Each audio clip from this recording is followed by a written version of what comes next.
Hello students, আমার যে suggestion ছিল যে ওল্ড ইংলিশ রিলিজিয়াস পোয়েট্রি, তারপর তোমার অ্যাংলো সেকশন প্রোজ রাইটার্স, তারপর হচ্ছে old English heroic poetry, special reference Beowulf, ঠিক আছে, আর আমাদের write and essay on old English elegies, এই যে চারটে কোশ্চেন বললাম, এই চারটে কোশ্চেন থেকে তোমাদের একটা কোশ্চেন পাওয়ার কমন পাওয়ার সম্ভাবনা ভীষণই মানে প্রবল।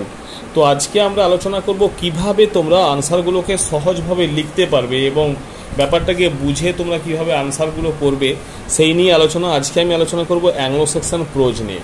তো অ্যাংলো সেকশন প্রোজ নিয়ে আলোচনা করব। সাপোজ তোমাদের এই কোশ্চেনটা ধরো পরীক্ষাতে পড়েছে, তোমরা প্রথমে একটা ইন্ট্রোডাকশন পোর্শন লিখলে, তারপর আমাদের অ্যাংলো সেকশন প্রোজ রাইটারদের মধ্যে যে তিনজন প্রথম যে ব্যক্তি তার নিয়ে আলোচনা করছে কিং আলফ্রেড। কিং আলফ্রেডকে কি বলা হয়ে থাকে, আমি পয়েন্টগুলো তোমাদেরকে ছোট ছোট করে লিখে দিচ্ছি, একটু দেখে নিও। যে ফাদার অফ ইংলিশ প্রোজ, অর্থাৎ কিং আলফ্রেডকে ফাদার অফ ইংলিশ প্রোজ বলা হয়ে থাকে। আর কি না, he became the king of Wessex in 1871 AD, অর্থাৎ 1871 এডিতে আমাদের এই কিং আলফ্রেড কী হয়, ওয়েসেক্স সিংহাসনে বসেন, অর্থাৎ তিনি রাজা হন। এরপর সেই সময় কি হয়েছিল না, সাকসেসিভলি অ্যাটাক হয়েছিল, অর্থাৎ কি না অনবরতভাবে আক্রমণ করে গেছে কারা না, ডেন্সরা। এই ডেন্সরা আক্রমণ করার পর কি হয় না, এই ইংলিশের অর্থাৎ এই ইংরেজ জাতিদের অবস্থাটা ভীষণভাবে শোচনীয় হয়ে ওঠে। তখন কি হয়, এই ডেন্সরা সমস্ত রকমভাবে যে মোনাস্ট্রিজগুলোকে আছে সেগুলোকে নষ্ট করে দিয়েছে, তারপর তোমার বিভিন্ন যে বইপত্র ছিল সেগুলোকে সব পুড়িয়ে দিয়েছে, ঠিক আছে। তাহলে কি হলো না, এই সমস্ত বারবার ধরে আক্রমণ হওয়ার পরে তখনকার সময়ের মানুষের যে মানসিক যে শান্তি, সেই মানসিক শান্তিটাও কিন্তু নষ্ট হয়ে যায়, মানসিক শান্তিটাও শেষ হয়ে যায়।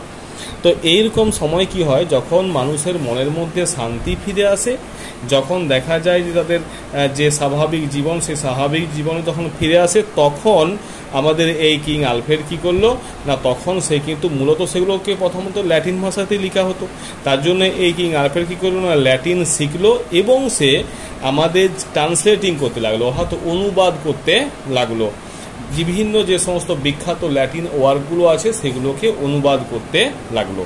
তো তুমি এই যে বাক্যগুলো বললাম আমি, যে সেন্টেন্সগুলো, সেগুলোকে নিয়ে তুমি খুব সহজেই স্ট্যান্ডার্ডটা শুরু করতে পারো কিং আলফ্রেড নিয়ে। তারপর যে তার ট্রান্সলেশনগুলো আছে, যে কাজগুলো সে করেছিল, সেটা প্রথমে কি 5টা করেছে। প্রথমে আমি একের দাগ বা দাগ বলেছি কি না, এই গ্রেগরির প্যাস্টোরাল কেয়ার। তো এই পোপ গ্রেগরির যে প্যাস্টোরাল কেয়ার আছে, প্যাস্টোরাল কেয়ার অফ গ্রেগরি, তো এখানে এই যে এটাকে ট্রান্সলেশন করেছিল। তো এটার মূল বিষয়বস্তু কি, আমি দু একটা পয়েন্ট লিখেছি। সেটা হচ্ছে কি না, এটা হচ্ছে ফুল অফ রিলিজিয়ান ওয়ার্ক। আর কি না, এখানে আলোচনা করা হয়েছে কি না, ডিসকাস এসেন্সিয়াল অফ খ্রিস্টানিটি, অর্থাৎ খ্রিস্টানিটির যে প্রয়োজনীয়তা সেটা এখানকার, অর্থাৎ আমাদের এই গ্রেগরির যে প্যাস্টোরাল কেয়ার, এটার আলোচ্য বিষয়বস্তুটাই হচ্ছে এসেন্সিয়াল অফ খ্রিস্টানিটি, ঠিক আছে। এটা সম্পর্কে দুই একটা লাইন তুমি লিখলে, দুই একটা পয়েন্ট দিয়ে। নেক্সট হচ্ছে কি না, বেদের ecclesiastical history of the England. এটা কি না, এটা সম্পর্কে তুমি যেটা লিখবে সেটা হচ্ছে, এটা হচ্ছে একটা রিলিজিয়াস ডেভেলপমেন্ট ইন ইংল্যান্ড, অর্থাৎ রিলিজিয়াস যে ব্যাপারটা তার যে ডেভেলপমেন্ট হচ্ছে সে সম্পর্কে আলোচনা করা আছে। আর কি না, এখানে আলফ্রেড কি চেয়েছিল না, আলফ্রেড চেয়েছিল যে এই মানুষজন জানুক না, the history of their country, অর্থাৎ তাদের দেশের যে ইতিহাস সেটা যেন ওখানকার মানুষজনরা জানতে পারে। এই জিনিসগুলোই আলোচনা করা হয়েছে এক্লেসিয়াস্টিক্যাল হিস্ট্রি অফ দ্য ইংল্যান্ডে, ঠিক আছে। এটা কার লেখা না, বেদের লেখা। নেক্সট হচ্ছে কি না, ওরোসিয়াসের হিস্ট্রি অফ দ্য ওয়ার্ল্ড, তাহলে 3টে কাজ তার হয়ে গেল। আর কি আছে না, বোথিয়াসের ডি কনসোলেশনস ফিলোসফি। এখানে কি আছে না, এটা হচ্ছে it is the study of Saroj and suffering of human life and the way of their consolation. অর্থাৎ এখানে যেটা আলোচনা করা হয়েছে সেখানে হচ্ছে কি না, study of Saroj and suffering of human life, মানুষের জীবনের দুঃখ যন্ত্রণা এগুলোকে নিয়ে আলোচনা করা হয়েছে, এবং এখান থেকে যে কনসোলেশন, সান্ত্বনা পাওয়ার যে উপায়, সেটাও এখানে আলোচনা করা হয়েছে। It is written in form of dialogue, এবং এটা কিন্তু ডায়লগ আকারে, অর্থাৎ কি না নাটকীয় আকারে এটা লেখা হয়েছিল।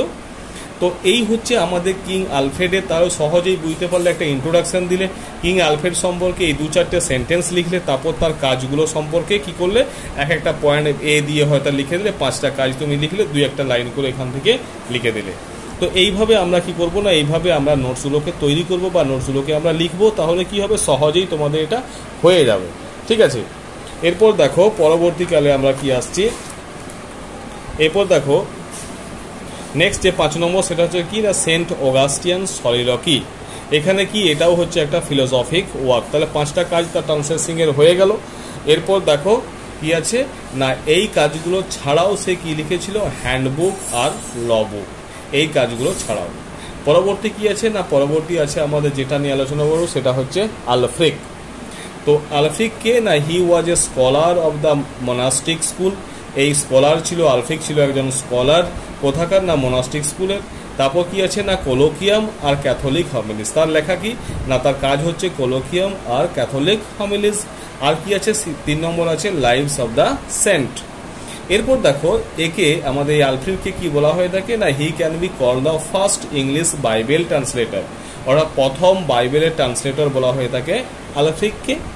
নেক্সট কি লিখবো না first 7 books of the old testament. ভালো করে দেখো এখানে হাইলাইট করা আছে ওল্ড টেস্টামেন্ট আর suppose to be translated by আলফ্রিড।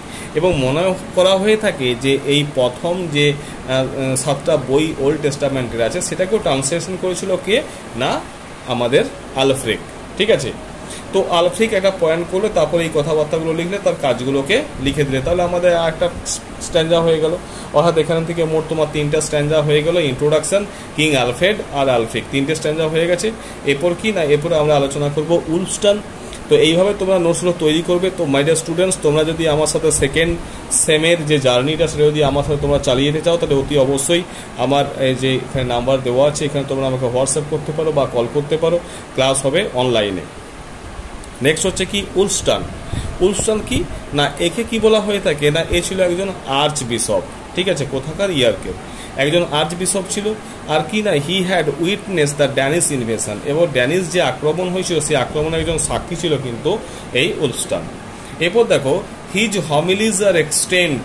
ঠিক আছে, সে তার বিখ্যাত যে মেনলি যে রেস্ট অন সিঙ্গেল হমিলি সেটার নাম হচ্ছে কি না সারমো loopy add অ্যাংলোস।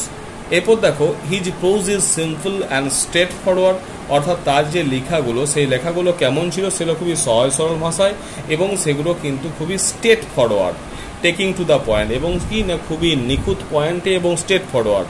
His style is fertile in concrete illustration, এবং তার যে লেখার যে স্টাইল সেই স্টাইল ভীষণভাবে সমৃদ্ধ ছিল। তার মধ্যে কি ছিল না ভীষণভাবে ইলিস্ট্রেশন দিয়ে সেই লেখাগুলো লেখা হতো। তো এইভাবে তোমরা কি করলে না তোমাদের তাহলে 4টে স্ট্যান্ডা হয়ে গেল। লাস্ট একটা স্ট্যান্ডা তো সেখানে তোমরা কনক্লুশন করবে, তাহলেই তোমাদের এই যে অ্যাংলো সেকশন প্রোজ এই লেখাটা কমপ্লিট হয়ে গেল। জাস্ট এই টুকরো টুকরো পয়েন্টগুলোকে মাথায় রাখবে এবং তার কাজগুলোকে লিখে দেবে, এবং শেষে আমরা এদের যে প্রভাব ইংরেজি সাহিত্যে কিভাবে হয়েছিল সেটাকে একটু হাইলাইট করে দিলেই আমাদের আনসার বা নোটসটাও কমপ্লিট হয়ে গেল। আশা করি মাই ডিয়ার স্টুডেন্ট তোমরা এইভাবে যদি তোমরা করতে তাহলে তোমাদের ক্ষেত্রে সুবিধা হয়ে যেত। এভাবে তোমরা নিশ্চয়ই তোমরা বুঝতে পেরেছো, আমাদের সাথে থাকো। পরবর্তী ভিডিওতে আমি অন্যান্য যেগুলো কোশ্চেনগুলো বললাম সেগুলোকে নিয়ে আমরা এইভাবে সহজে আলোচনা করব যাতে তোমাদের পরীক্ষাটা ফার্স্ট সেমের ভীষণভাবে ইজি হয়ে যায়। আর অতি অবশ্যই সেকেন্ড সেমের জন্য আমার সাথে তোমরা অতি অবশ্যই কন্ট্যাক্ট করতে পারো। ভিডিওটা ভালো লাগলে লাইক করো, সাবস্ক্রাইব করো এবং বন্ধুর সাথে শেয়ার করো। Thank you.